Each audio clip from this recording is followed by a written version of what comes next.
to all of our people that are listening and watching us, I can say good evening and welcome to Veterinary Ramblings. My name is Mike Brampton. And my name is Julian Hode. And we haven't got a guest tonight, have we? We have no guest. We've been blown out. Yeah. Our guest would rather spend time with her sheep than with us. That's a bit of a giveaway, isn't it? It is a bit. I won't say any more. No, we'll look forward to having her on another day. Yeah, absolutely. No, we can't say that. That's naughty. Hi, I'm Mike Brampton. And my name is Julian Hode. Welcome to Veterinary Ramblings. So what else have you been up to, dude? What else? Not a lot else, really. It's been busy at work. Incredibly busy at the practice, yeah. I've had some interesting ops in recently, a few PDSA cases that have been referred on to me. And it's all going well, but we're still inundated. Too much work, too few people. Still a few people on furlough, a few people who are vulnerable and can't come back to the practice just yet. Yeah. So, yeah. And how about you? How are things at Thames Medical? Things are picking up. Slowly but surely. I think we're back up to about 60% of normal. Great. So not ideal, but certainly survivable. Well, what a day, eh? How was your day today? Yeah, it was a mixed bag. My 13-year-old daughter had to go to the orthodontist, and it's never a pleasant thing. That's never a pleasant thing. But her teeth are all sorted out. She's good. She's fine. I did manage to get a very brief forage in, about 20 minutes in the afternoon. Oh, really? We found a chicken of the woods. Oh, really? So we had that for our dinner. Ooh. Get you. Huh? No, it was very nice. Fried it. A chicken of the woods. Lytiporus sulphureus, I believe. Ah, okay. That's an interesting one. So it relates, I think, to the underside, which obviously is not a gilled mushroom. It's a pored mushroom, and the lyty refers to the shape of the pores. Right. Okay. And the sulphureus is because it's bright yellow. I know about this particular mushroom, or this particular fungi. You do, and that's why I mentioned, and I was so happy to have found it. Well, yeah, you have to, don't you? Because you're sort of scrambling to catch up, aren't you, on the whole foraging thing? I am, completely. Yeah. Because, well, in fact, I'll show you. Shall I show you a video of this? That'd be great. Yeah, okay. Well, if you bear with me. I will bear with you. But the thing I love about the English countryside is that about this time of the year, a good 20% of it's edible. Yes. Okay. Well, I'll show you what I got up to just a couple of days ago. Okay. I will share my screen and show you a brief video here. I'm not sure if this sound will come out, but let's see what happens. Okay. This is me out on my evening walk with Poppy Dog. So let me play this forwards. And so out walking with Poppy Dog before recording next edition of Veterinary Ramblings, and we're strolling along, and what's this I see? What's this? Could it really be? Could it? Well, let's go down and have a look. Any guesses what that is, Julian? It is exactly what I just had tonight, isn't it? That's amazing. Oh, this is going to be straightforward. Oh. Ow. Ow. Oh, bloody. Ow. Shit. Ow. Bugger. So, one of the great joys of foraging is, of course, that when you find your chosen forage, it's sometimes not that easy to get to it. Oh yes, here we go. I know what this baby is.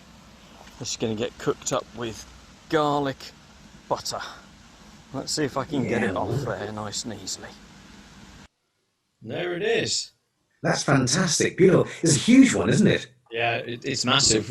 What I've actually done is I've had some of that freshly fried up with garlic butter. Yeah. And what I've also done is I've cut it into slices and I've dried it, and we're storing that for later. Great. Did it dry well? I'm not 100% sure because I thought it would completely dried out. Some areas were almost crispy. It was only on a low heat for a long time. There were a couple of areas that were slightly spongy but fairly firm. Popped it into a plastic bag, and the next morning we've got water droplets in the plastic bag. So I think I'm going to have to re-dehydrate it. I'd re-dry it. Keep it in a paper bag afterwards.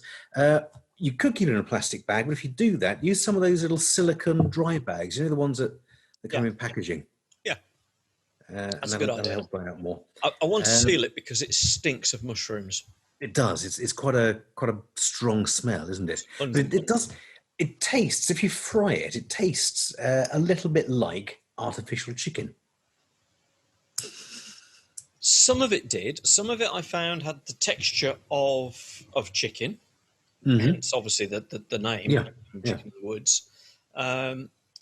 Some of it was a bit more like tofu. Yes, it's very good at absorbing other flavors. Right. So you can marinate it and stir fry it. Yep. I believe if you need your cholesterol lowered, then it'll help to lower your cholesterol. Although, of course, we have opinions about that, don't we, Mike? We do. We both have opinions about that. And it looks like the ghost has opinions too. The ghost of Poppy Dog has appeared. Here we go. I should say, by the way, the people listening to this podcast rather than watching it have just missed Mike getting his legs shredded to buggery by walking through a brambly area to find a really large specimen of a fungus called chicken of the woods, or Lytoporus sulphureus, which is absolutely delicious. You have to cook it if you find it.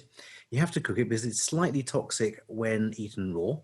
It can give you stomach cramps, a bit of diarrhea and vomiting sometimes, but well worth the hunt. However, what I'd say is, if you are wanting to forage at all, there's a very, very important note. If you are foraging at all, please, please, please either take someone experienced with you, or make sure you can identify the mushroom absolutely perfectly. Yeah, because absolutely. There are certain mushrooms that have really quite nasty, toxic cousins, and they are quite deadly. So if in doubt, leave it out, is my rule. Yeah. Jules' rules. I think Jules' rules are very good there. What didn't really come over there, I think you could, if people that could see the video, they could obviously see that was down a very quite a steep bank, and that bank was full of brambles, stinging nettles, and holly leaves.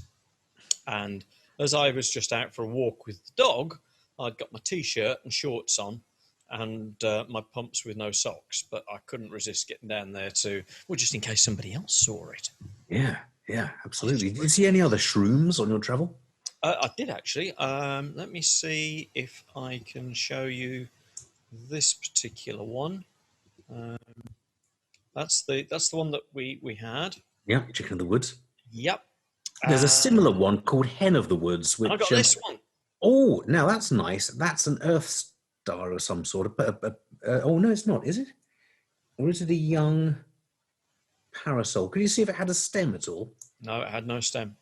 No? Okay, so that's some little earth ball. Puffball. Yeah, member of the puffball family. It's quite... Sorry, Julian, I wasn't calling you puffball. I'm saying that I think this particular fungi is a puffball. I thought, just because I know a little bit about fungi, you don't need to taunt me. Well, there we go. But no, they're beautiful, aren't they? I saw, I don't know if you've seen them around at all. I saw a common stinkhorn today, which has the amazing scientific name Phallus impudicus. And it is what it sounds like. So it looks like a knob, basically. And it stinks. It smells like a cock. Absolutely, like a cock. Yeah. You know, we are actually going to get into big trouble with Georgie Hollis for all of this, don't you? We are, because she wants to be in on this, doesn't she? She She wants wants to be to in on the be in foraging. on a foraging one, and Yeah. he has said that she can actually come back and do record another show with us. Hey, that's fantastic. Yeah. Well, the good news is that we're really very, very early on in the foraging season. So normally we don't expect to see much until September, October. We're no idea what the season is going to be like because it's been such a topsy-turvy year. But the good thing is very few people have been out and are going out. So hopefully there'll be lots of shrooms left for us. Hopefully that'll be the case, if indeed we do actually get a season, because I understand autumn is here. This is a picture of a common stinkhorn. It's so, as you can see, it's sort of very phallic. There's a firm white phallic stem with a large bulbous black head. Yeah, often green. So green or black with what looks like a urethral opening, or I believe the common parlance is Jap's eye at the end of it. I don't know if you can say that, can you? I'm going to stop sharing. We can't say that. I mean, We can't. Who do you think you are, Boris? But I just think fungi are amazing. You should grow to love them again, because not only can you eat some of them or poison your relatives with others of them, but we couldn't survive without fungi. Nothing would be broken down. Nothing would be degraded and rotten. Yeah. Half our drugs we couldn't get. Yeah. Lovely blue cheese, of course. All blue cheese is blue because of this wonderful fungus Penicillium roquefortii. Yep. Just a shame, actually. It's all called Penicillium roquefortii. Even Stilton, which is obviously much better than Roquefort. But never mind. Buy British. Don't buy Roquefort. Buy British or else buy something else. Other cheeses are available. Other cheeses are available, yeah. Like a blue brie, for example. Blue brie or Camberzola. Indeed. Blue Vinny. Yeah. Sussex Blue, Blue Barnum. Gorgonzola. Oh, nice bit of Gorgonzola. Dolce Latte. Oh my God. Yeah, gosh. And it's all Penicillium roquefortii. Yeah. We wouldn't really be able to drink our gin, would we? Without fungi. Well, there we go. Why? Good old brewer's yeast. Brewer's yeast. Yeah, you need a base of alcohol to be able to distill. Well, that's true enough. Okay. Yeah. Saccharomyces cerevisiae for that. And baker's yeast as well. Baker's yeast. Don't eat bread. So that would be no good. No, forget that. We can deal with it. Yeah. And have you heard of mycoremediation? No. What's mycoremediation, Julian? Well, if you have a toxic spill somewhere and you want to get rid of it, then you can either dig up the first few inches of the soil to get rid of it, or you can make the toxin soluble. And the best way of making it soluble is to put a fungus down that metabolizes it or metabolizes it into a salt that is then soluble.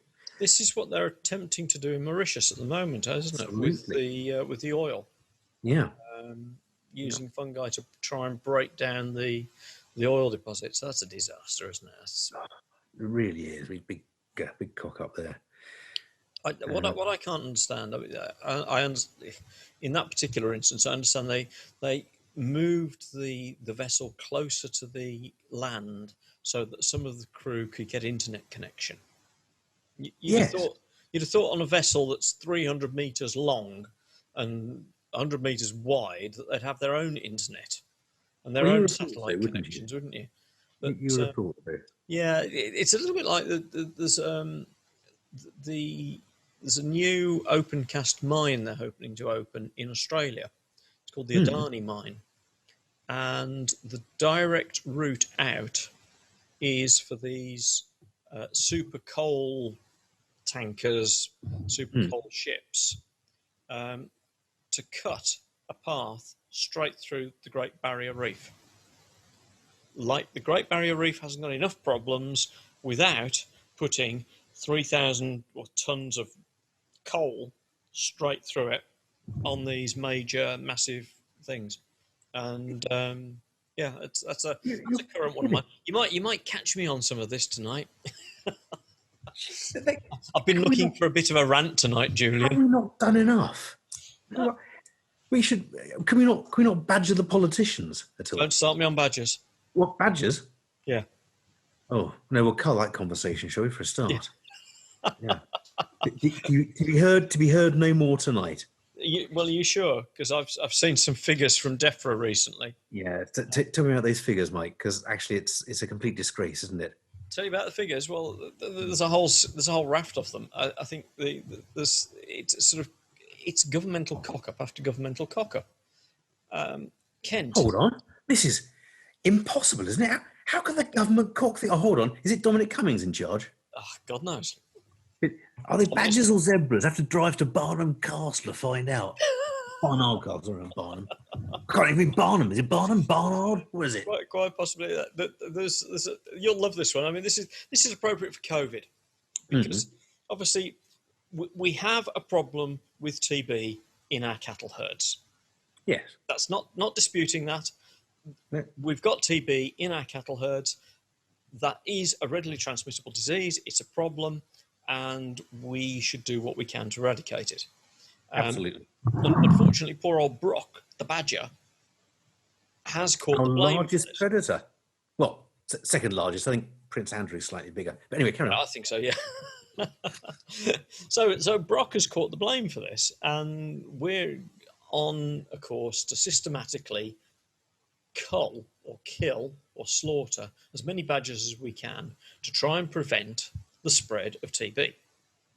Which, for the vets in the UK that are listening, this is not different. This is familiar territory. But well, it's actually been going on since 1973.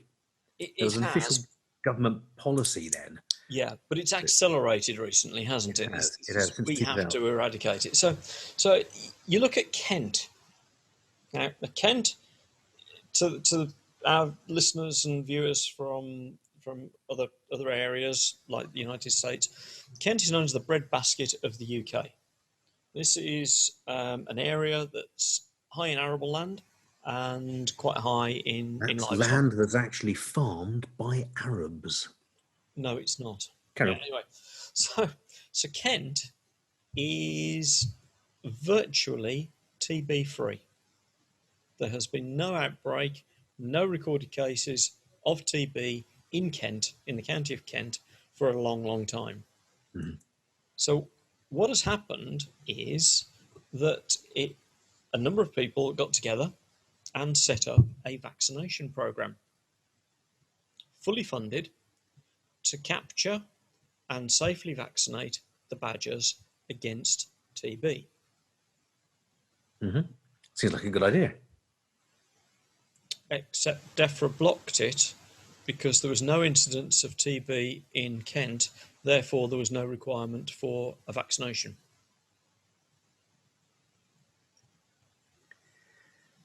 But surely lack of evidence isn't evidence of lack there. And there's also the risk that if they cull badgers in adjacent areas, then badgers in Kent will cross over backwards and forwards and increase the risk of spread of TB into badgers in Kent. Yep. And if a farmer happens to move cattle into that area that is infected with TB, then the badgers could catch the TB from that cattle and start spreading it around in the county as well. Yeah, absolutely. So that's Kent. So are you familiar with what's happened in Cumbria, Julian? I read about it earlier on, but do refresh the audiences. Well, refresh. Okay. Tell the audiences. Tell the audience. Everyone listening out there, listen. I'll tell the audience. Both of them, mind. What's happened in Cumbria is that a number of badgers have been culled, and at autopsy, the strain of TB has been identified. And the strain of TB that has been identified in Cumbrian badgers is from Northern Ireland. Now, again, for listeners who may not be intimately aware as to the geography of the United Kingdom and these wonderful sceptred isles in which we inhabit. Northern Ireland is separated from mainland England. Are you going to draw a map? No, I was going to draw a picture of a badger. Okay, you draw a picture of a badger. It's a shame we haven't got Georgie Hollis on tonight, isn't it? Because she could have knocked She'd do a brilliant picture of a badger. Like that. Northern Ireland is separated from mainland UK, which is where Cumbria is, by the Irish Sea, which is, depending on which ferry you catch, either a 7-hour or a 3-hour ferry to get between the two. So what's happened here is obviously an infected badger. That's a badger. There we go. Yeah. Yeah. Okay. Yeah. It's exactly what they look like. Right. Thanks for that, Julian. Yes, Julian's put up on screen there a picture of a tapir with some stripes on it. It's a baby tapir, actually. I can draw those. Can't draw badgers, but they're very similar. I think most of our audience would know what a badger looks like. Beautiful little creature with dirty, great big claws and long snouts with black and white stripes down the snout. So obviously a badger managed to get onto a ferry in Northern Ireland and cross the Irish Sea and infected all of the cattle in Cumbria. Or there's another way. Is there? And I've modified my picture to show you what could actually have happened. Oh, go on. So if the badger had worn scuba gear, right? Yep. So little bubbles coming out of its nose there. Right. Okay. Yeah. Wearing a diving mask, and there's the tank there, and little fins on its feet. You see. So if it had done that, right. Yep. Of course, it would have struggled because you should not scuba dive with TB. You shouldn't, because it's going to cause a problem with your breathing. It is. Yeah, so that's it. So what's happened in Cumbria is that the naughty badgers have smuggled themselves aboard a ferry and come across to Cumbria from Northern Ireland to infect all the cattle. Mm. Yeah. Either that or some farmers in Cumbria have imported some infected beef cattle from Northern Ireland and introduced TB themselves. Yeah. What's the likeliest thing, huh? I did see some midget submarines being used by Colombians to smuggle drugs into America. Yeah, what is the likeliest thing? As Julian waves his picture of his hand-drawn badger wearing scuba gear. Yeah, I think we better let it rest there. I think probably most of the audience are sick to the back teeth. We've probably lost all of our National Farmers Union viewers right now. We have, and actually farmers are doing well in a very, very poor climate economically, with no government help whatsoever. We should support our farmers. There are a few farmers, like few of any sort, that flout the rules, and it's for those that the majority must pay. However, the farmers pay more. Farmers, thank you so much for doing a brilliant job. I'll raise a glass to that. I would feel a little bit happier with the NFU, the National Farmers Union, and DEFRA able to get their act together and actually educate the farmers in biosecurity a little bit more. I think a lot of the guys are raised, born and bred in the country. They work hard every day, often up before dawn and back to their houses late after dusk. They do a grand job, and it's not necessarily their fault that they don't necessarily understand the infectious disease transmission. I mean, look how we're struggling with COVID. I imagine farmers are getting the same sort of advice as we are during COVID. They're being told, don't import your cattle from Ireland unless you want to import your cattle from Ireland, in which case import your cattle from Ireland, but don't use any paperwork unless you want to use paperwork. Yes. So, yeah. Yeah, absolutely. What it comes down to really is the government's failing us yet again, isn't it? We were quite fired up. Well, yeah. Fact is, we like badgers and we don't want them needlessly destroyed. Why not vaccinate them instead? It's cheaper. It's cheaper, it's a lot easier, and it keeps British wildlife thriving. I don't see why Absolutely. why isn't there space for British wildlife as well as everything else? If you do Oh, see any wild pangolins in England, don't eat them. yeah, Just don't. don't. The scales don't work, by the way.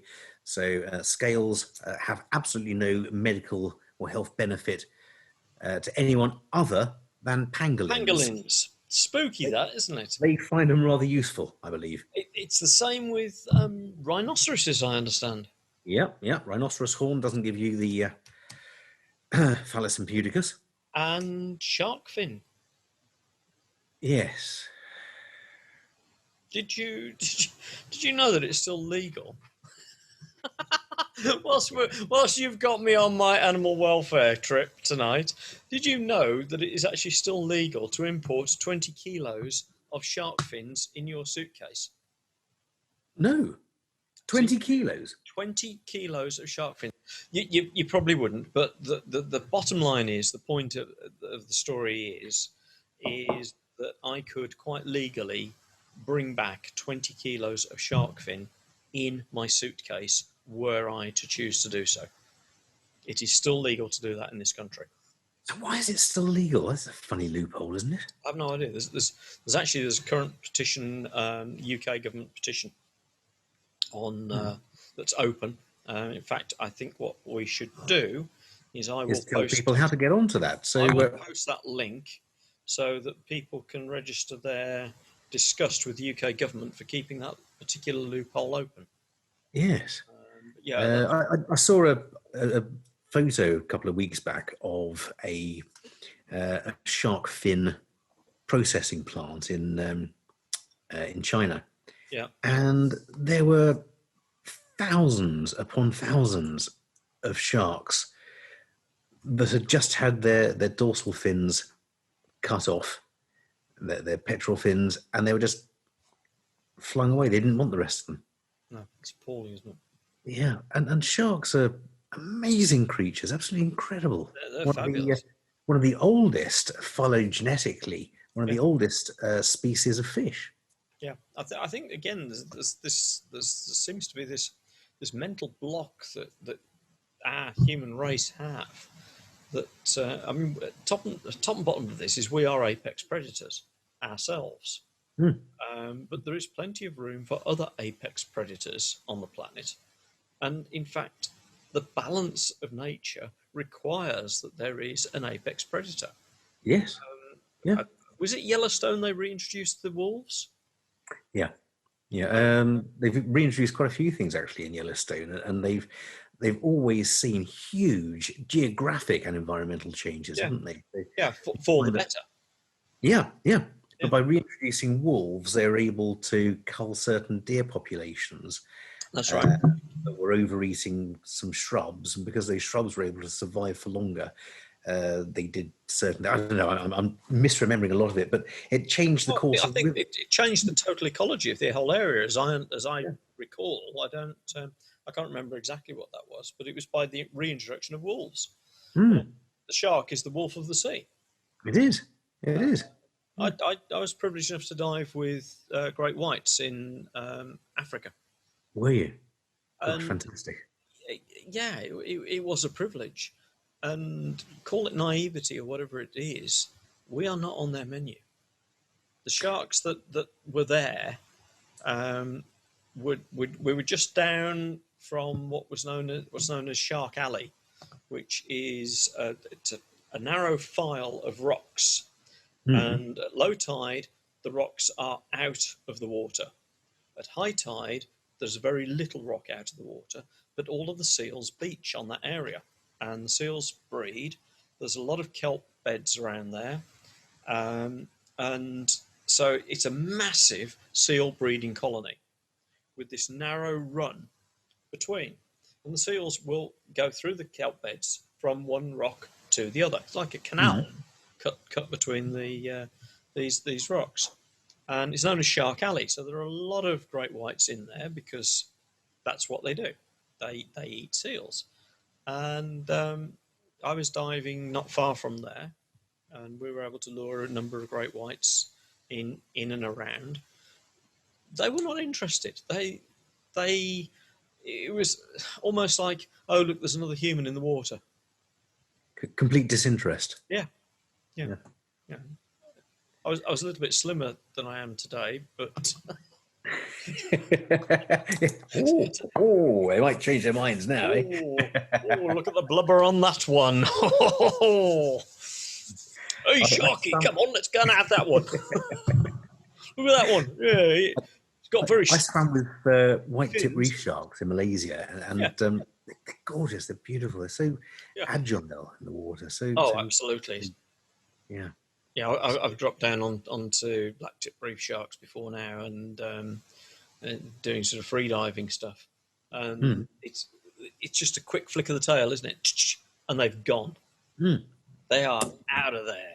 They are very quick. Even with the best visibility, sort of, where did he go? Or was it a she? Who knows? No, well, you can see because they've got little claspers, haven't they, just towards the tail on the surface. So marine biology was which of your degrees, Julian? The first one. That was your first one, was it? Marine biology. Well, we do as a species, we do try and see what we can destroy, what we can bring to the brink of extinction and beyond by our greed. Although an interesting book I was reading, *Sapiens* by Noah, someone or other. Excellent book. Book. I'll try and remember who it was. Where he says that actually, you could say that wheat is the most successful creature, the most successful organism, because it has managed to convince humans to grow it everywhere, and has spread from a tiny insignificant weed to the most numerous plant on the planet. Right. Well, surely wheat is a selectively bred grass. It is. But you can look at it from a different perspective and say, has somehow the wheat favoured its own worth genetically to become successful? I would argue against that on the basis that is pure luck, and it's like the pure luck that you and I experience. The fact that we have been born in a temperate climate on an island that has facilitated the British rise through history and the development on the backs of slaves, the empire, and facilitated our rape of the world. And then because we were so powerful, we were able to stop other buggers from doing it as well. It's true. Yeah. But that's luck, isn't it? We happen to have been born here.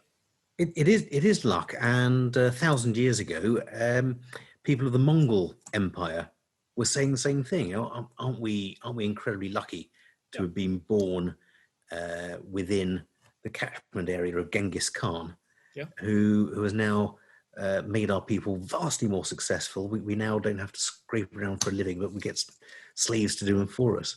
Well, he did that by unifying tribes. He did, yeah. He brought together the Mongol peoples who were divisive and divided into family tribe units, wasn't it? So he brought them together, and with the advent of the bow and the utilisation of the pony, was able to unify a massive nomadic army. Yes, and he made these amazing bows, which were not bimetallic, but by two different tensile strengths of wood and hide, and so they're able to be pulled to a much greater tensile strength or pulling strength than a single species of wood would have been able to. I have one. Have you? Wow. Gosh, how did you get that? Did you go to Mongolia? No, I had it made for me. Wow, fantastic. Before you get get me sharing my knowledge of toxophilae, which is the proper name for archery. Sapiens is a book by Yuval Noah Harari. Brilliant. Thank you very much. I knew there was a Noah in there somewhere. Yuval Noah Harari. Yeah. Excellent book. It's Very, very well researched. Sapiens, A Brief History of Humankind. And it covers everything. It includes empire building and empire destruction within it. All right. So it covers everywhere from our partial parents, the Neanderthals, all the way through to modern day life. Right. Okay. Very interesting. Sounds like a good book to actually look up. Fingers crossed. Yeah. That's the point. I've forgotten about a meeting I had this morning. Oh yes. Yeah, you'd probably quite like this one. I had a meeting with an old colleague of mine, who I've worked with on and off for probably about 15, 16 years. And he's now involved in a company that not only scavenges anaesthetic gas, recycles it. So I read something about that. I don't know whether it was his company, but I read something about the idea of that. So they filter it, scavenge it, and reclaim the isoflow. They reclaim the unused isoflurane or sevoflurane or whatever is in there, and it doesn't matter whether it's mixed or not. So you can put halothane, iso, sevo in there. So you run that through your patients. Obviously, your patients are breathing that out. They will scavenge that so it doesn't go into the atmosphere. Yeah. And then they can reclaim it. And as you've probably only used, I don't know exactly what the metabolic utilization of any of the drugs particularly is, but let's say that the patient has used 30%. Well, it's much lower than that, and it's very, very low. Well, it is low depending on the agent and depending on whether they're scavenging. Bear in mind that your patient's taking it on board, but then waking them up, they're still carrying a load on board. So recovery catches out, which they can also scavenge in select areas, mainly on the human side, not on the veterinary side. Sure. So to a certain extent, there will be an element of loss in the veterinary area because our patients are recovering in a recovery area and they can't scavenge that. But they can scavenge what's not being utilised on the fresh gas flow and the patient. From an environmental point of view, that's it's incredible, isn't it? Massive. It's massive. Yeah. We had a meeting. We had an exploratory meeting this morning because, as you know, I'm very keen on climate change and controlling climate change. One of the figures that came out was that the veterinary world in the UK is responsible for 30% of anaesthetic gas pollution in the UK. Really? So if you consider that there are nominally 4,500 veterinary operating theatres working each day. Yeah. And there are probably, I wouldn't like to think, how many human operating theatres operating all day, every day. Yeah. The veterinary world is producing 30% of that pollution. That's not good, is it? It's not good at all. But so we had an exploratory meeting, and it was very positive. The technology they're using is incredibly simple, which is, I mean, it's just fabulous. It's they've got trained goblins going. No, they haven't. Oh. They're scavenging gas, store it in a container. That gets shipped back to their recycling plant. So the anaesthetic agent itself is extracted from the carrier medium. Then those anaesthetic agents are separated into their base nature. So it's not just a bottle of isoflurane, halothane, and sevoflurane mix. They can separate that out. And then they're working on the logistics of, does that get sold as a bottle, or does that get recycled back to the place that it originated from? Mm. So we're looking at that, and it was a good meeting. I was pleased to. I'm looking forward to working with them, and Yeah, I'd be it's, interested to hear how that goes. That's amazing. yeah, Fantastic idea. it's a brilliant idea, and I think Mm. it fits hand in glove with a couple of my pet topics, like using appropriate tidal volumes, therefore Mm. using appropriate minute volumes, therefore using appropriate fresh gas flow period for that Yeah, particular yeah, patient, which, as you know, is a particular bugbear or thing of mine. absolutely. Because Um, we're all using, according to the veterinary textbooks, flow rates that are much too high, minute volumes that are much too high. yeah, between 100 and 200% too high, Yeah, yeah. according to And veterinary so, textbooks. and so there's a risk of injury to the patient's respiratory system. There's a waste of raw materials, and there's an environmental cost secondary of waste effluent Yeah, materials, isn't there? So, absolutely. Of course, the other add in to that is that we want to do all of this safely.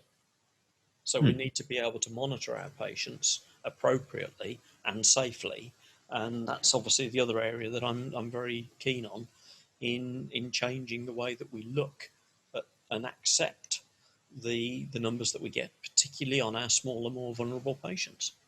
yeah, So it's all part of this sort of big thing that's happening. It's and I think I've got to thank COVID for giving me the time to actually step back and look and think through all of these aspects and how they fit together.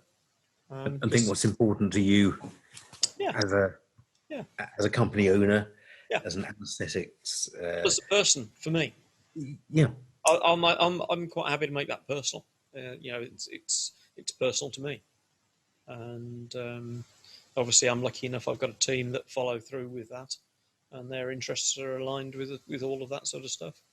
So all we've got to do is rewrite all of the veterinary anaesthesia textbooks. right. Let's start.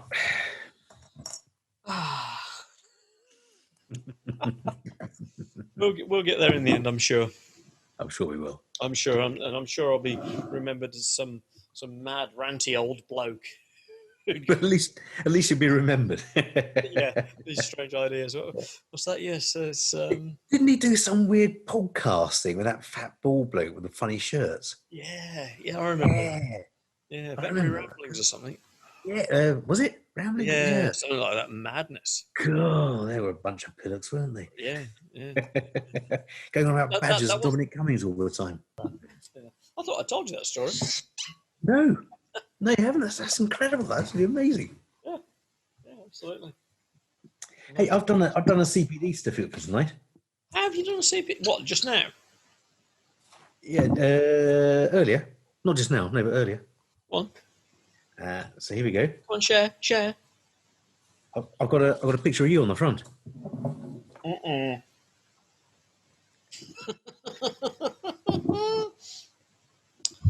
Oh, as we often do, for those of you that can't see on the video, Julian has done a beautiful CPD certificate outlined in orange, available for download. So you can download it, print it off, and present it to your governing body to show that you have listened to an hour's worth of CPD from me and him, the teachers. And for some reason, the centre of you need peek around the corner. He's peeking around the corner of the certificate right now. That looks like one of Phil Lamette's beautiful photographs of a gorilla. It's one of mine. I took it. Really? I took it. Yeah. Really? That was where was that? This was a gorilla at Monkey World, I believe. Oh, right. Or Okay. it could have been. Is this segue to a story of Mike anaesthetising chimpanzees at Monkey World in Dorset? No, it wasn't. But actually, now you mention it, do you want to tell us that one? Because it's great. I'll tell you the take home I got from that. I was very privileged to spend some time down at Monkey World. Before you do that, we haven't completed the CPD. Oh, right, okay. Yeah, should we do that quickly now? Should we just? Okay, so quickly pause for reflection. Because that's not a part of all CPD. As we've learned recently. It's not. No, only with the RCVS. Mm-hmm.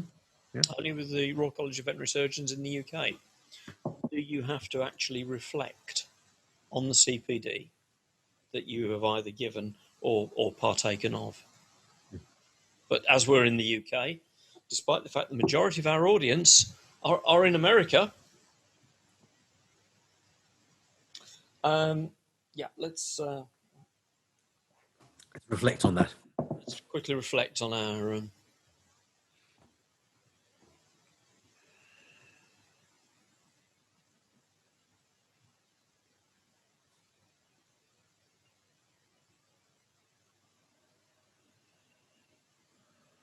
That's a lot of reflection for tonight. Julian. Sorry, yes, reflecting. Yep. Yeah. Good. All done. You weren't the only one that was up at 6 o'clock this morning. Anyway, so tell us about the chimps at Monkey World. The chimps at Monkey World. I've got lots of stories from the chimps at Monkey World. The whole facility there is absolutely amazing. It is incredible. If you get a chance to go down, there's near sort of Swanage direction, isn't it? Wimborne, that sort of area. Yeah, Dorchester, Wimborne, Bovingdon. Yeah. I'll tell you what would make a great day out if you've got young children, and particularly boys, is a visit to Monkey World, and just across the road is the Bovingdon Tank Museum. Yeah, brilliant. Yeah. Brilliant. I've got two daughters. I've never been to the Tank Museum. Why not? I always say, should we go to the Tank Museum in the afternoon? Nah, let's go get some ice cream. Oh. I'd lend you my If anyone wants to go to the Tank Museum with me, drop a note. No, I'll go down the Tank Museum with you. Okay, we'll go. Brilliant. So, fabulous facility, and very privileged to spend some time down there. But the lesson, the take-home message I got, apart from, I think her name was Amelia, one of the matriarchal chimps, who I think liked me a lot.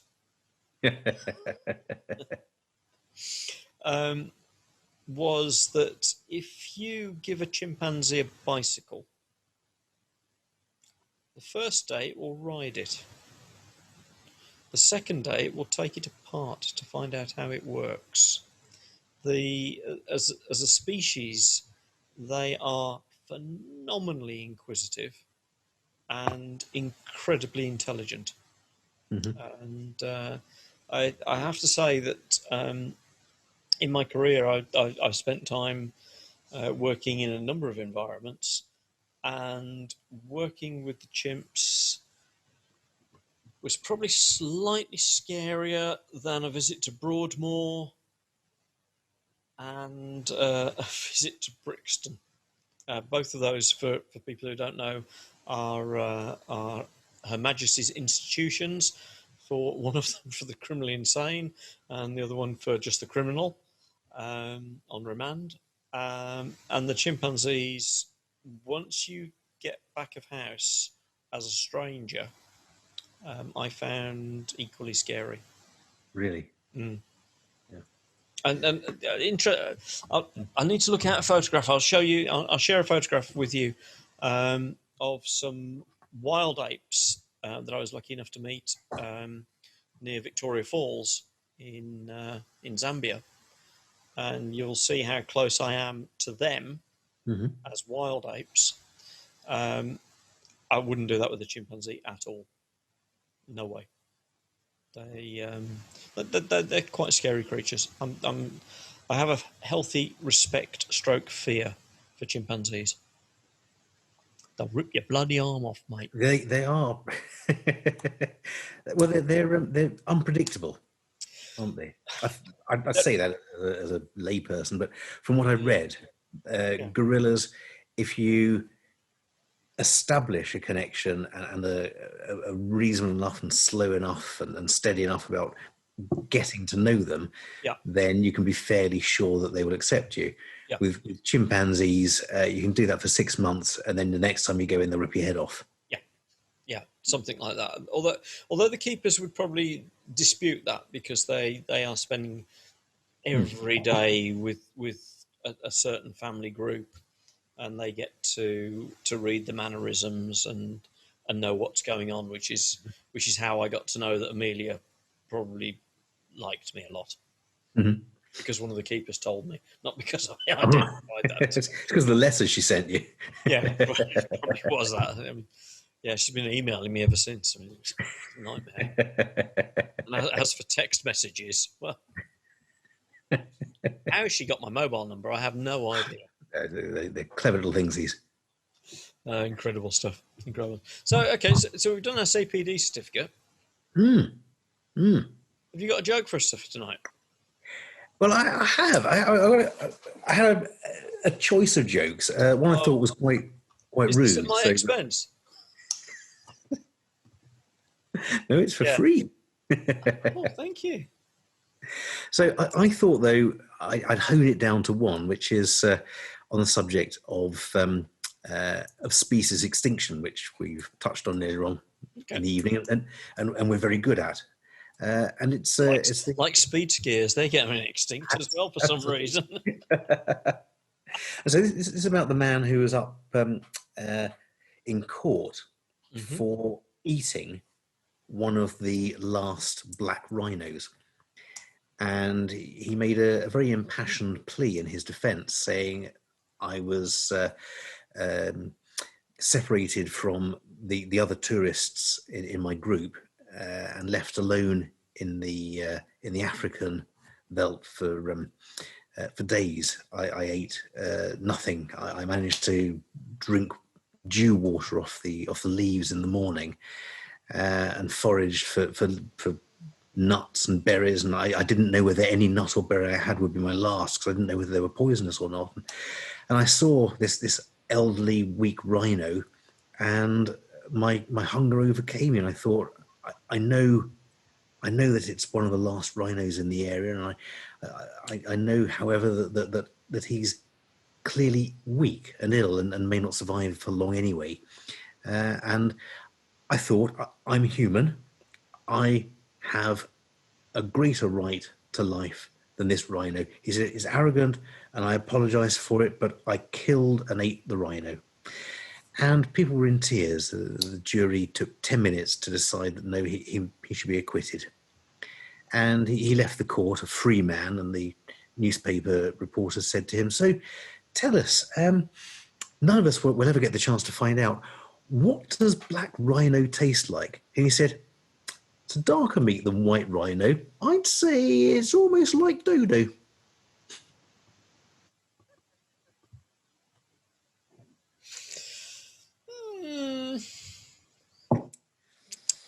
That's man.